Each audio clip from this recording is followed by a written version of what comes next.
présenter avec Nicolas les bénéfices de l'IA dans l'analyse de l'imagerie médicale et en particulier dans le cas de la prise en charge de l'AVC. Je m'appelle Vincent Vigneron, j'appartiens à l'Université d'Evry et plus particulièrement au laboratoire IBISC.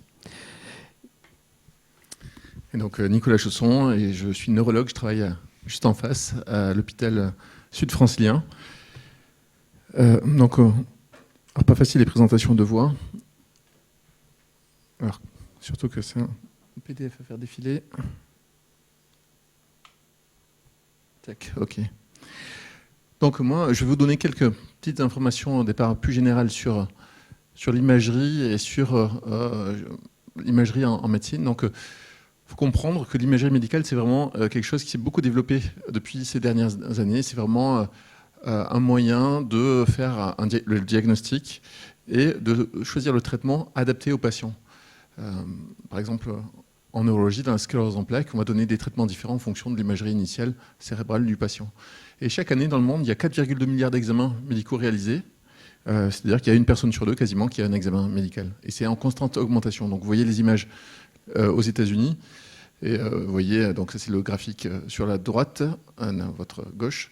Et vous voyez l'augmentation du nombre de scanners, par exemple aux États-Unis. On est passé de 26 millions en 98 à 85 millions en 2016. Donc il y a vraiment une augmentation très importante de ces examens d'imagerie médicale. Reparti.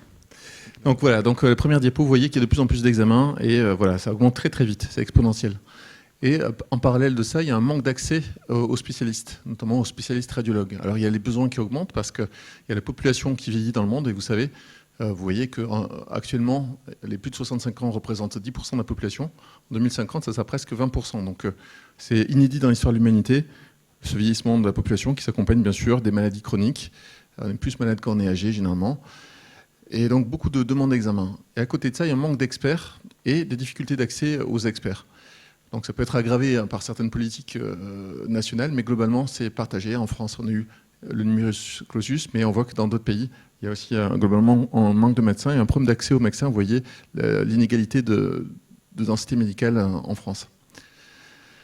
Ça, c'est un travail qui est intéressant, mais qui illustre un peu ce que je vous dis. C'est-à-dire, ça, c'est à Taïwan. Les radiologues, ils ont regardé le nombre d'examens qu'ils avaient à interpréter depuis 2005 jusqu'à 2020. Et en fait, vous voyez, sur le schéma en haut à droite, c'est le nombre d'images qu'ils doivent interpréter chaque année. Donc, chaque radiologue, il doit interpréter 4 fois plus d'images qu'en 2005 en 2020. Donc, ils doivent interpréter plus d'images parce qu'il y a plus de séquences, il y a plus de... Voilà, et ils ont de moins en moins de temps. C'est le schéma en bas à droite. Vous voyez qu'ils ont de moins en moins de temps par image. Donc,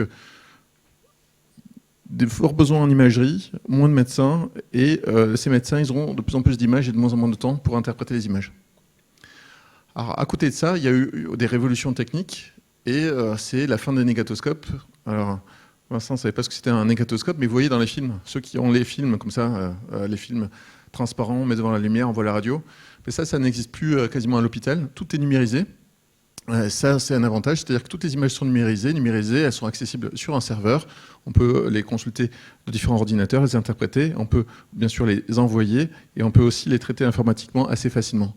C'est ce qu'on appelle le PACS. Donc, toutes les images sont numérisées et tous les comptes rendus sont numérisés. Donc, on se retrouve avec des quantités d'images interprétées par des experts disponibles dans les hôpitaux. À côté de ça, l'environnement informatique progresse non seulement sur les imageries, mais également sur les données médicales. Et vous savez peut-être qu'en France, il y a une promotion des entrepôts de données de santé et que l'hôpital CHSF est candidat. Donc les entrepôts de données de santé, ça va permettre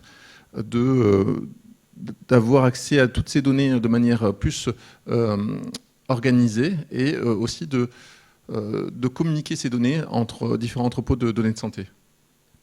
Donc on voit qu'il y a les hôpitaux, ils ont des masses et des masses de données, non seulement d'imagerie, mais également de données médicales disponibles. Alors là, je reviens, ça a été dit un petit peu par le professeur Penfornis, c'est-à-dire que devant cette pénurie de radiologues, d'experts, il y a des solutions, je dirais, de première, les plus faciles qui ont été mises en place, c'est des solutions de télémédecine.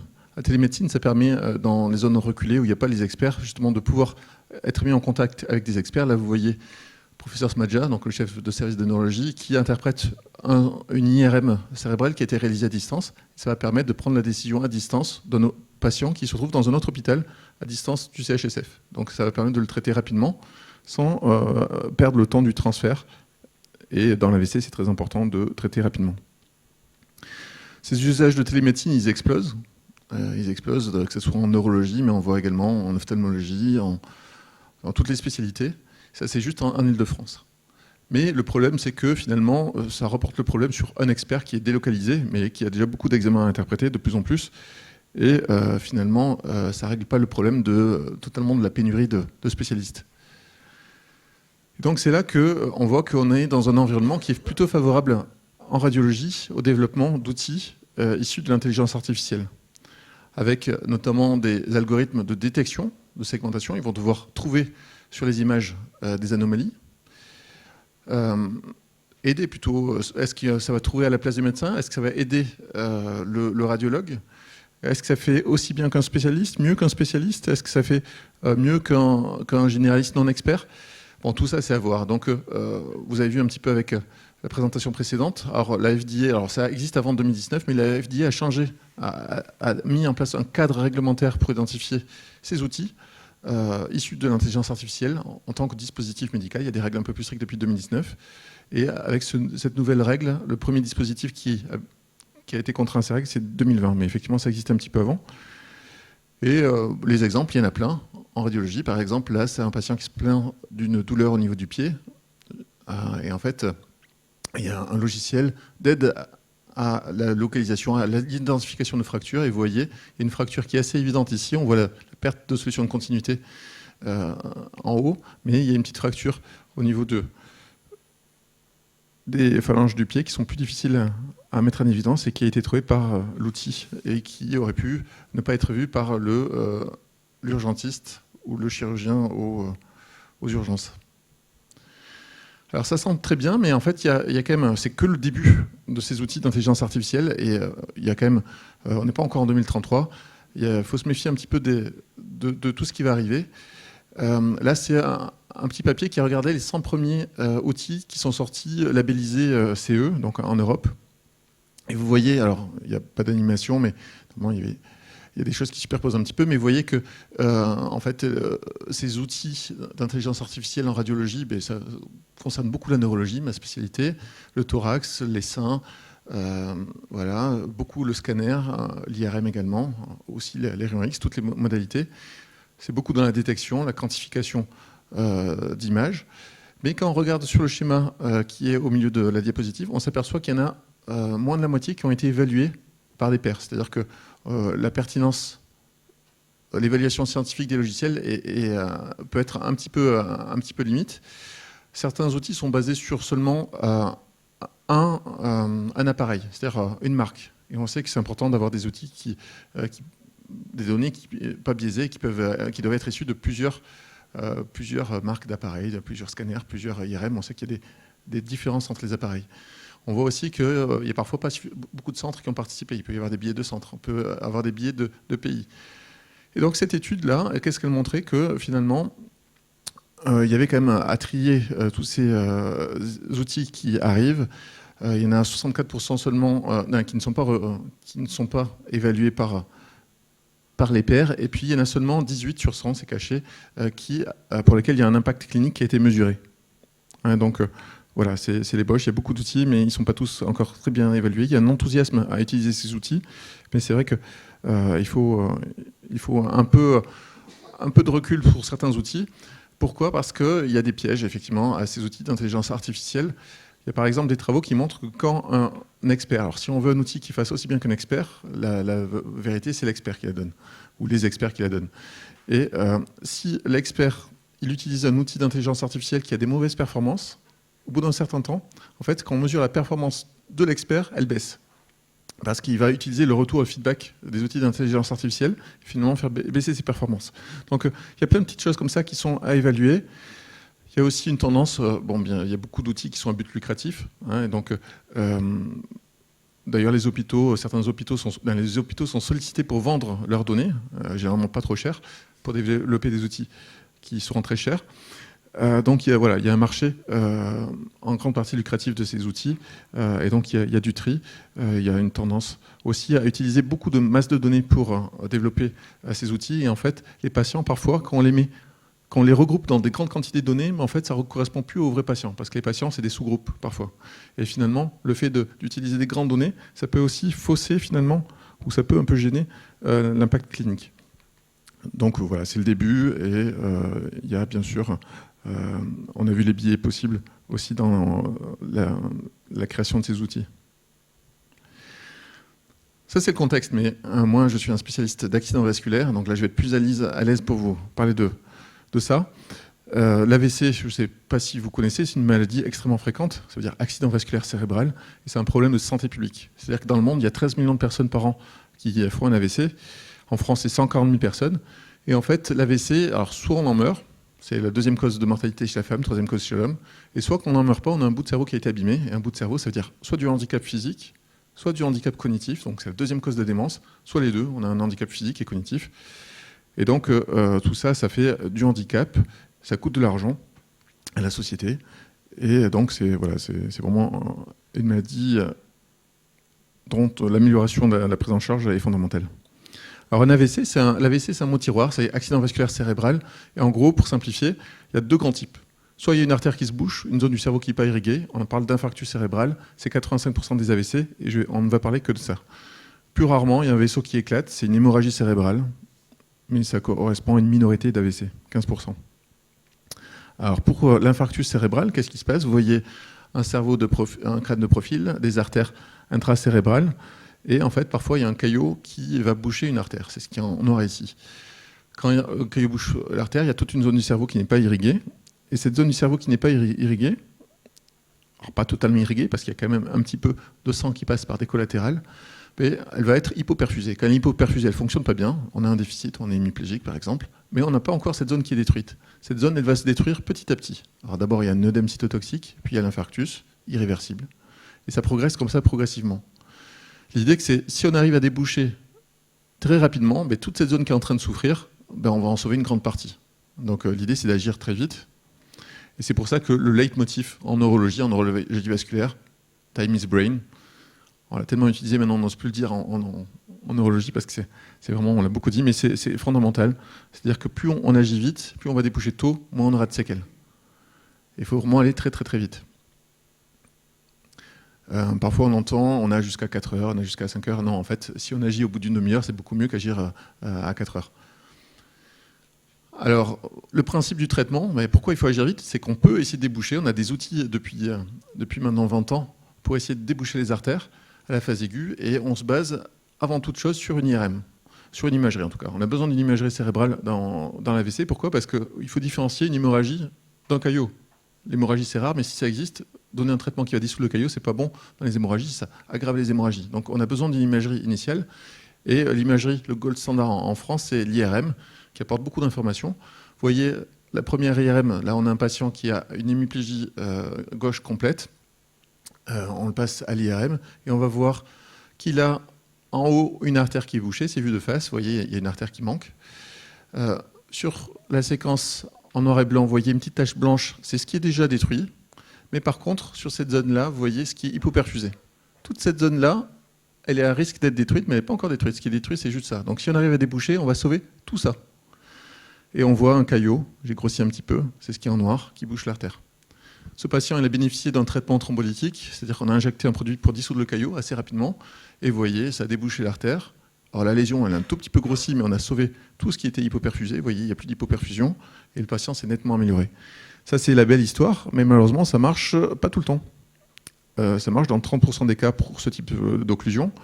Et finalement, la question, est-ce que c'est le hasard? Est-ce qu'il y a des facteurs qui expliquent que ça marche, que ça ne marche pas? Il y en a sans doute, hein, ce n'est pas le hasard. On va voir. Alors, pour revasculariser, on a plusieurs traitements chimiques. On a 2 traitements chimiques différents, assez proches. Et ça, c'est des études qui montrent... qui montre que plus on agit tôt, plus on injecte les produits tôt, plus on a des chances de récupérer, d'avoir un taux de handicap faible. Et ce bénéfice, il baisse petit à petit au cours du temps, et après 4h30, 6h, le bénéfice au traitement, il est quasi nul. Et donc, je vous l'ai dit, en fait, ce traitement, il peut marcher, il ne peut pas marcher, il peut aussi ne pas marcher. Et en fait, l'idée, c'est de savoir pourquoi, pour pouvoir proposer le meilleur traitement, un traitement personnalisé aux patients et pas le même traitement pour tous les patients. Là, vous voyez, il y a 2 patients. Un patient à gauche, un patient à droite. Et ces patients, alors là, il a une occlusion, il a un caillot, vous voyez cette image noire. Il a une petite artère qui manque en haut. Et ce patient, il a une artère qui manque ici et un énorme caillot. D'après vous, lequel va être plus difficile à recanaliser avec un traitement chimique ? Petit caillot ou gros caillot ? Avec gros caillot, il y a une logique. Et donc, on voit qu'il y a plusieurs facteurs qui vont jouer sur la probabilité de recanalisation. Il y a le caillot, mais il n'y a pas que ça. Il y a le délai. Le caillot, c'est sa taille, sa formation. Il y a aussi l'importance des collatérales, la taille des lésions. Donc, il y a plein de facteurs à identifier sur l'IRM initial qui vont nous permettre d'avoir une idée de la probabilité de réponse à un traitement et donc d'adapter, est-ce qu'il faut choisir ce traitement ou un autre traitement. J'ai mis un des éléments importants, c'est la taille du thrombus. Je vous l'ai montré. Ça, c'est des études qui ont montré que, vous voyez, quand le caillot, c'est ce qui bouche l'artère, à partir d'une certaine taille de caillot, donc autour de 8 mm, il n'y a plus quasiment aucune chance de le déboucher avec une thrombolyse seule. Vous voyez, la probabilité, elle chute brutalement. Donc, on voit déjà que quand on a un patient qui a un caillot de 12 mm, la thrombolyse, il y a peu de chances que ça soit un succès. Donc, il va falloir proposer autre chose. Et c'est comme ça qu'on a une idée assez précise du taux de recanalisation probable avec la thrombolyse, vous voyez, en fonction de la taille des caillots. Et il y a plein d'autres facteurs que j'ai expliqués qui vont jouer sur la probabilité de recanalisation. Et actuellement, comment on fait en fait, pour avoir une idée de ces facteurs ? Il y a une lecture par un neurovasculaire en urgence, qui est stressé, qui doit aller très vite, et qui va regarder très vite toutes les images, sans pouvoir les quantifier de manière très précise. Et donc, il va avoir une idée un petit peu rapide, comme ça, de quelle est la meilleure stratégie à proposer. Parce qu'il existe une autre stratégie qui a été inventée en 2015, qui sert à déboucher les gros caillots, c'est la thrombectomie. C'est une technique plus lourde, ça se fait au bloc opératoire, il n'y a que quelques centres qui peuvent le faire, pas au CHSF par exemple, on est obligé de transférer les patients. Et ça va mieux marcher pour les patients qui ont un gros caillot, qui bouche un gros vaisseau. Donc, il y a plusieurs stratégies thérapeutiques. Alors, la thrombectomie, ça marche très très bien. Et en fait, actuellement, le problème en neurovasculaire, c'est ça. Ce n'est pas les gros caillots qui vont boucher les grosses artères, c'est très grave, mais on sait qu'il faut faire une thrombolyse et une thrombectomie. C'est les caillots qui vont boucher les artères intermédiaires, c'est-à-dire des artères qui sont un peu plus distales, pour lesquelles on sait que la thrombolyse seule va moyennement marcher, et pour lesquelles la thrombectomie n'a pas encore d'indication. C'est un peu technique tout ça, mais en fait, ces patients qui ont des occlusions distales, c'est 30 à 40% des patients, et ces patients, quand on ne fait rien, ils vont avoir un tiers vont garder un handicap important. Donc ça doit être des petits caillots, ça a des conséquences importantes. Et la thrombolyse, dans ce cas-là, ne marche qu'une fois sur 2. Donc on voit qu'il faut d'autres stratégies. Alors est-ce qu'il faut faire de la thrombectomie dans les atteintes distales ? Est-ce qu'il faut d'autres stratégies médicamenteuses ? Là, on a une stratégie, par exemple, de double thrombolyse séquentielle. On fait une première injection pour dissoudre le caillot, on fait une deuxième injection, et ça marche mieux qu'une seule injection, sans augmenter le risque de saignement. Donc il y a un enjeu important de ces occlusions distales, notamment parce qu'en fait, on ne sait pas bien les détecter. Les experts ne savent pas très bien les détecter, les non-experts aux urgences, parce qu'il faut savoir qu'il y a beaucoup de patients qui sont pris en charge aux urgences par télémédecine, et ils n'arrivent pas à détecter, les radiologues non-experts n'arrivent pas à détecter ces occlusions. Et il y a des enjeux aussi sur le choix de la meilleure stratégie thérapeutique pour ces patients. Est-ce qu'il faut faire une simple thrombolyse ? Est-ce qu'il faut une double thrombolyse ? Ou est-ce qu'il faut une thrombectomie ou une combinaison des deux ? Donc c'est ça la problématique pour lesquelles on essaie d'apporter des solutions. Pour lequel nous avons apporté une solution. Donc, oui, tu aurais pu citer les derniers travaux, la dernière publication, mais bon, il ne veut pas faire de publicité, il est trop modeste. Oups. Alors, la solution, je vais commencer par la fin. Non, je commence par la fin. Donc, je vais commencer par la fin, je vais commencer par les résultats. On est parti donc d'une base d'images, IRM, collectée au CHSF, donc une base de 56 patients, ça peut sembler peu, je vous expliquerai pourquoi. Des patients, 62 ans en moyenne, un accord interobservateur pour la segmentation des images qui a été réalisé, qui est plutôt bon, 0,69, et puis un ensemble de modèles sur lesquels on s'est comparé, donc des modèles connus dans la littérature, donc le UNET 3D, donc des grosses architectures, plusieurs millions plusieurs dizaines de millions de paramètres, et puis une architecture maison, le LLSTM, qui est une de nos découvertes brevetées et sur lequel nous avançons avec le CHSF. Alors les deux chiffres qui sont les plus importants, ils sont sur la droite. C'est ce qu'on appelle le DICE et le pourcentage de détection. 1, c'est très bien, ça veut dire que je détecte les lésions dans 100% des cas. Et le DICE, eh bien, c'est la quantité de pixels qu'on retrouve en commun avec la segmentation réalisée par au CHSF. Voilà. Donc ensuite, vous avez des nombres qui sont importants, faux positifs, faux négatifs. Ces nombres sont importants parce qu'en fait, c'est ce qui permet de comparer les solutions entre elles, puis aussi d'améliorer, de pousser sur les résultats. Et vous avez donc effectivement, on s'appuie en IA sur des métriques. Donc vous avez les deux qui sont résumés ici, donc le nombre de faux positifs, le nombre de faux négatifs, etc. Donc un vrai positif, TP, true positive, c'est tout simplement la probabilité le nombre de pixels que je trouve qui sont supposés appartenir, que je dis appartenant à la lésion et qui effectivement appartiennent à la lésion. Donc c'est une estimation. Et puis vous avez le in and out ou intersection on union en dessous qui indique le pourcentage de recouvrement qui se calcule, encore un pourcentage, entre l'intersection entre les zones communes entre la notation manuelle et la projection de l'algorithme et puis l'union des deux espaces. Donc on a des outils qui sont performants pour comparer et pour évaluer nos solutions. Et puis évidemment, on fait de l'apprentissage. Apprentissage, ça veut dire apprendre, ça veut dire essai-erreur, ça veut dire mesure de l'apprentissage. En général, ce sont des courbes qui indiquent le niveau de performance de ces algorithmes. Et évidemment, sans rentrer dans le détail, lorsqu'elles descendent convenablement, c'est-à-dire par rapport aussi à la chute de la validation, on est satisfait et c'est plutôt positif. Alors ça veut dire quoi ces courbes? Donc vous avez une représentation sur la gauche. C'est tout simplement l'erreur que l'on commet dans la prédiction que tel pixel appartient bien à la lésion ou pas. Donc le modèle commet des erreurs, c'est normal, ça fait partie de l'apprentissage, mais en fait on cherche évidemment à minimiser. Et on s'arrête lorsque la courbe de validation, qui est les pixels mais vus sur un autre ensemble, chute aussi. Voilà. Au final, on a des outils assez fins, c'est du tuning, du paramètre tuning, du fine tuning, qui me permet de calibrer les modèles qu'aujourd'hui vous utilisez dans vos tablettes ou dans les tablettes ou sur vos ordinateurs, vos smartphones. Donc ça permet d'une évaluation que le modèle il n'est pas super injuste, il n'est pas surappris et on identifie donc l'apprentissage est correct et on optimise le choix des hyperparamètres. Et puis vous avez une illustration de la qualité de la segmentation prédite à droite et de la segmentation, la notation manuelle à gauche. Donc vous voyez qu'il y a un fort recouvrement, on est probablement avec un DICE qui est assez bon. Et ça, c'est pour un des patients que vous avez vu précédemment. Il y a des cas où ça marche et il y a d'autres cas où ça ne marche pas. On verra lesquels. Il y a cependant quelques limitations. On ne vous l'a peut-être pas dit dès le début. En fait, vous avez plusieurs stades. Je me suis endormi à un moment donné. Non, je plaisante. Il y a plusieurs phases du développement de la lésion. Hyper aigu, c'est au plus proche de la crise. Ensuite, il y a subaigu et puis aigu. Donc, hyper aigu, c'est, tu ne voulais pas qu'on dise de chiffres, mais c'est quand même moins de 4 heures. 4 heures, 4h05.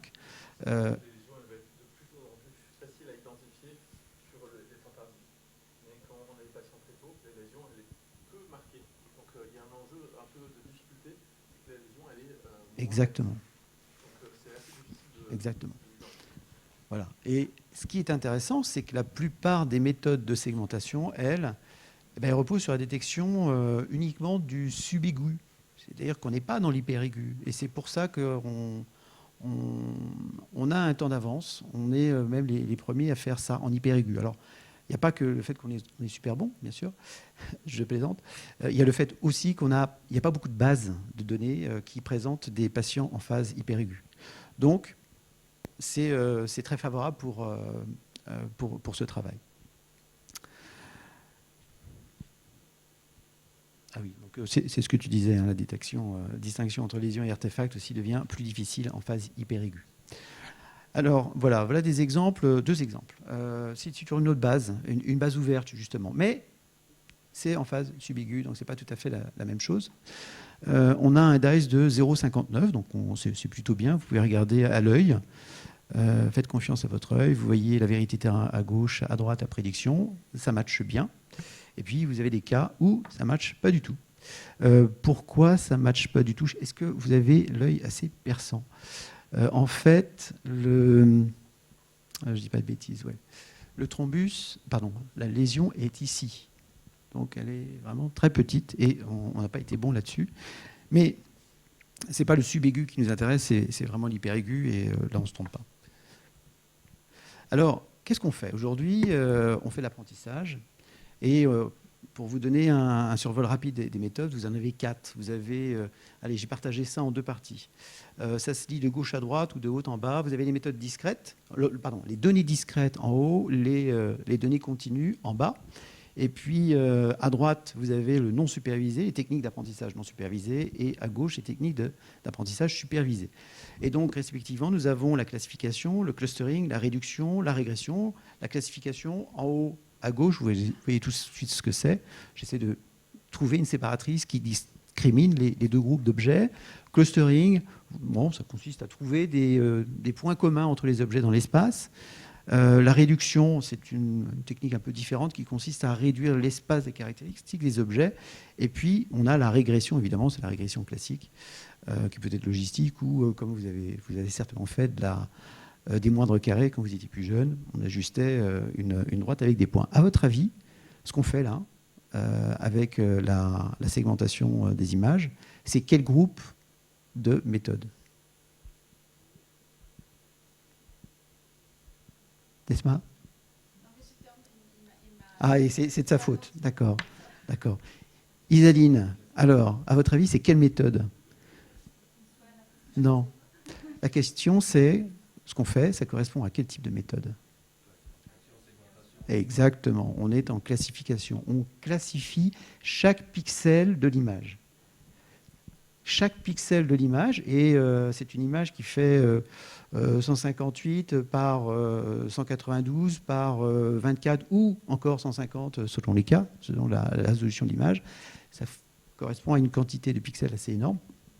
Et donc, l'IA, on doit détecter donc, ces patterns de l'ischémie à travers donc, la coloration des pixels, ou leur classification lésion, pas lésion. Voilà. Et aujourd'hui, il y a assez peu de solutions d'analyse pour la phase hyperaiguë. Hein. Il y a Olea Medical et Rapid AI qui font des choses en lésion, mais ce n'est pas en phase aussi aiguë. Ah si, Olea, si. Rapid AI, oui.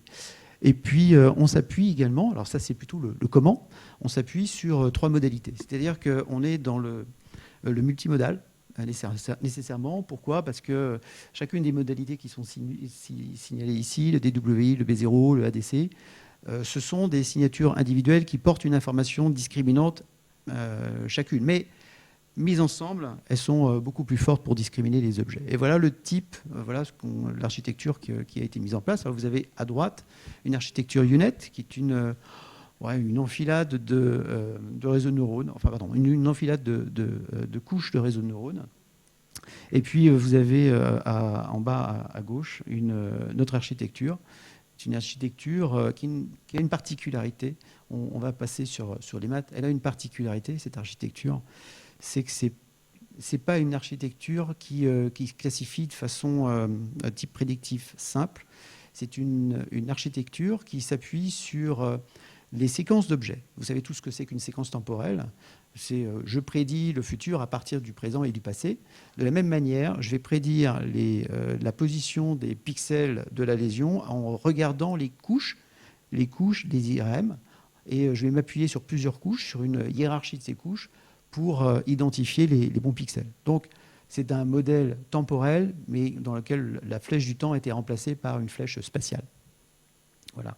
Et ça reproduit finalement ce qu'eux, ils font. C'est-à-dire, ils ont une double passe de l'IRM. Ils ont une première vision qui est grossière, mais tu veux peut-être en parler? Surtout l'aspect mathématiques, non, il vaut mieux pas. Mais par contre, non, effectivement, ce qui a été intéressant, c'est que, en fait, nous, on a une façon de faire qu'on a tellement intégrée, parce qu'on l'a fait tout le temps et souvent, que l'expliquer finalement à des mathématiciens qui connaissent pas, c'est pas assez évident, parce qu'on fait ça très très vite avec l'expertise. C'est-à-dire qu'on va regarder, effectivement, l'IRM, c'est un volume. C'est finalement ça l'intérêt de ce logiciel, c'est-à-dire que s'il y a une lésion ici, ben, la lésion c'est un volume, donc on va la retrouver au-dessus sur les coupes successives. Et on va regarder en fait plusieurs séquences pour éliminer les artefacts. C'est-à-dire qu'il y a des taches blanches qui sont la lésion, il y a des taches blanches qui ne sont pas la lésion, qui sont autre chose.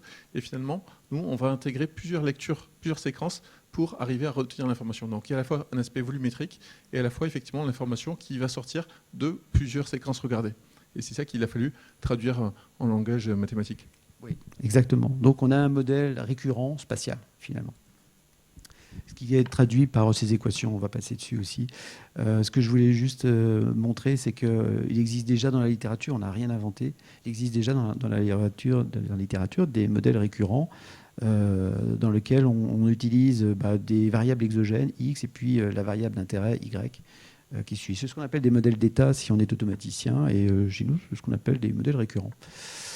Voilà, alors il y a des exemples pour lesquels l'ADC est nécessaire. Donc cette fameuse modalité qui est finalement pas si souvent utilisée.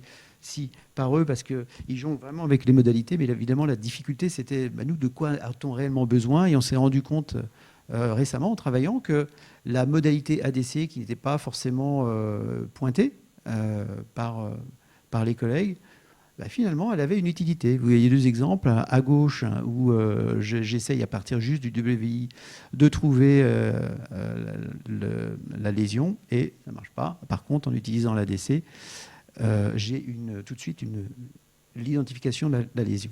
Alors juste pour en rajouter un petit peu, vous voyez, en fait, cet halo blanc, vous voyez la lésion, elle est assez facile, mais en fait, si vous regardez le cortex postérieur, là, sur la gauche, vous voyez que c'est blanc aussi.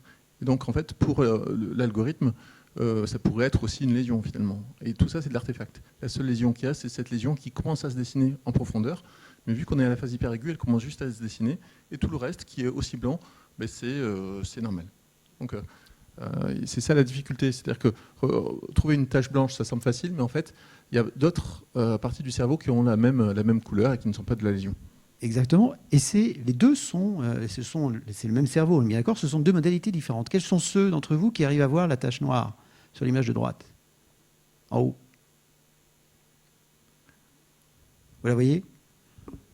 J'ai pas le bras assez long, mais vous avez une tache noire coïncidant exactement avec la tache blanche de gauche. Vous avez une tache noire plus sombre, donc beaucoup plus sombre que le reste du gris. Et donc, c'est l'indication que l'ADC apporte également une information supplémentaire. Voilà, donc je passe les aspects d'enregistrement. Évidemment, pour que ça fonctionne, il faut une sorte de standardisation du process. C'est ce qui est fait dans l'équipe. Et puis, je passe sur tout ça, ça ne nous apportera pas grand-chose. Bon, il y a, dans la partie optimisation du process, il faut la normalisation est toujours, mais quel que soit le type de problème que vous voyez, que ce soit dans le vivant, dans des capteurs, il y a toujours un aspect normalisation qui est fondamental dans le réseau de neurones, sinon vous pouvez passer longtemps avant de trouver, avant que ça fonctionne. Et en l'occurrence, en normalisant, en enlevant, c'est le travail d'Evelina, en enlevant le visage sur une image IRM, on améliore les capacités prédictrices. En guise de conclusion, donc on a une méthode de fusion des modalités qui est assez facilement interprétable. Les collègues de l'UNV, Nicolas au premier titre, comprennent ce qu'on fait, ils sont capables de l'interpréter. On exploite les spécificités de chaque modalité. Vous avez vu que si je n'utilise que le DVI, ça marche moins bien que si j'utilise d'autres modalités en plus. On détecte la lésion dans 100% des cas avec un DICE moyen qui est à 0,72. C'est ce qui est excellent pour nos collègues neurologues. On a encore un nombre de faux négatifs un peu plus élevé, mais 2 à 3 fois moins qu'avant. Donc il a fallu pousser justement sur la normalisation. On peut aussi utiliser des méthodes de segmentation de l'arbre artériel. On ne l'a pas fait encore. Et puis, pour les seules méthodes de segmentation de liaison Pour le DWI, utilisant le DWI en phase sous-aiguë, c'est les seuls qui existent. On est les seuls à le faire pour l'instant en phase hyper-aiguë, surtout à cause du manque de données, parce qu'il y a partout dans le monde d'excellentes équipes qui font ce qu'on fait. Voilà, j'en ai fini. Et, on est disponible pour toutes questions. Merci.